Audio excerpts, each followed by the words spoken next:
So let me welcome back to the show. It's Thrive Thursday. Don Calloway. Last time you were here, I think we talked land grants, and Jarrod Loadholt. Last time you were here, we're talking Mississippi, water, money, and all of that. The two of you know each other. Hi, welcome, Jarrod Loadholt. Thank you, Karen. It's good to be here. It's good to be here with Don as well. Brother Don, how are you? Assalamu alaikum, good brother Loadholt from Orangeburg. How are you, sir? Doing very well. Thank you. Hilarious. Go. Where do we start here? Wherever you were going to say, your mouth was open. So I just want to first say, in a universe of HBCUs, shout out to Eddie George, all love. But Eddie George don't got a lot to complain about because Tennessee State is a well-funded. As a matter of fact, Tennessee State puts the H in HBCU because they might not have a majority Black student population right now. They certainly have a majority Black residential on campus population, but Tennessee State is a massive institution, is not in a Black college conference athletically, and is a extraordinarily well-funded institution as far as Black colleges go. So he's dealing with a much greater resource base than a lot of your other HBCUs. No diss to Tennessee State, but I'm just saying Eddie George is in a pretty privileged position, so he can talk about going from, OVC to Power 5 or something like that. So, Karen, let me jump in here because I think there are a few things we probably need to establish the foundation where I think Coach George was coming from. He was referring specifically to the issue in Tennessee is with the state of Tennessee and Tennessee State. It was discovered that they have been significantly underfunded because of a lack of a state match over decades. And so the match itself is under federal law. So federal law for what we call 1890 institutions. I think a lot of folks who call in, they know who they are. These are your land grant, agricultural research, historically Black colleges. That's the Alabama A&Ms, the Prairie View A&Ms, the South Carolina State Universities, and the Southerns, the Fort Valleys. These are large institutions in many cases. They cover and they reach a lot of students.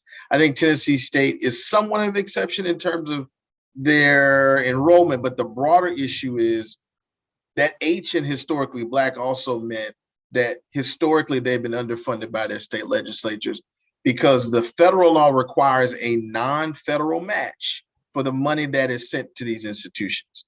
The states just weren't doing it. And so, well, not every state.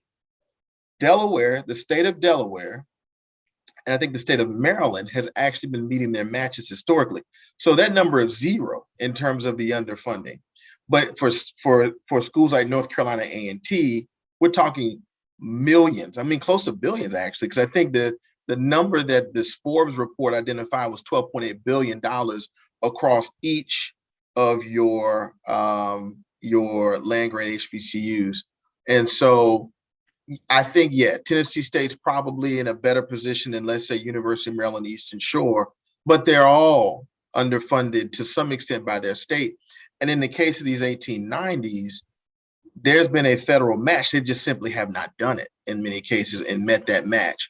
Over time, you get what Eddie George is describing, which is you have capital expenditures you don't make. So that's that dorm where the air conditioning, you see it on Instagram, people are like, well, they got mold in the dorm. They got mold in the dorm because they had water damage. They weren't able to fix the water damage in time, right? Or you see they're like, oh, I'm going on campus and the student center looks the same way it looked. Well, these are all capital expenditures. And so one is the state match. Big issue, states need to fix it. And I think if they don't fix it, they need to go to court. These are things that need to happen in every state. Every single state should be doing what Tennessee is doing. And what Tennessee has done is there's been a bipartisan commission in their state legislature that said, how much have we actually underfunded this institution? Now, I'm from South Carolina. For anybody who can see the video, if you can see video, I've got a map of Orangeburg, South Carolina, my hometown, home of South Carolina State University. There's not been a case on this issue, and our legislature has not acted to do what Tennessee has done, which is identify the number, find a way to fund it. Candidly, I think the only way to get states like South Carolina to the table is to do what HBCUs in Maryland did, which was sue your state, which is what HBCUs in Mississippi did, which is sue your state. Absent, it would be great if every legislature did what Tennessee did, but they're not. who's responsible for putting forth the lawsuit? Many of us live in these places and we don't even know where to begin. Many of us send our children to these schools and we know they're not being serviced. We know they're not getting the money. We know that the money should be there. I know during the summer of George Floyd, a lot of these schools got a lot of money. Mm-hmm. And I was tempted to give an assignment to my class to follow the money, but it was such a behemoth of for untrained journalists.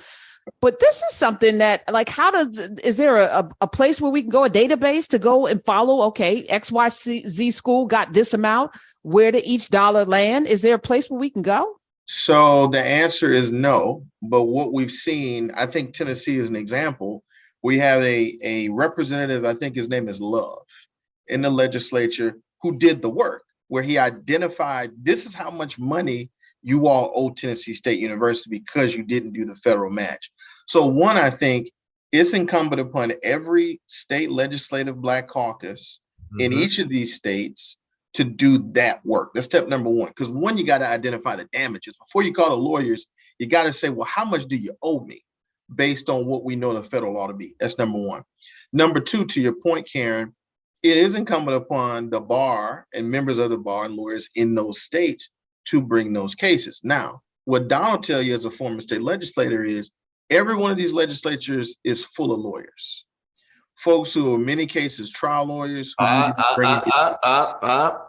Black caucuses are not always full of lawyers. Not, but they got a few, right? They have enough. In South Carolina, I think y'all are extraordinarily blessed. But I'm not sure that every Black caucus is full of lawyers, and that's important.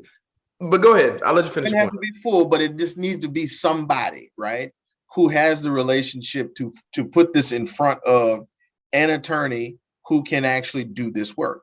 Now, what we saw in Maryland was you got folks who came together and did. I think you had some national law firms, for example, provide pro bono legal services. So I think that's where it's incumbent upon folks like me who are at law firms. And there's some things that, we're working on in South Carolina, candidly, Karen, my home state, to bring this issue to a court sooner than it may happen, right?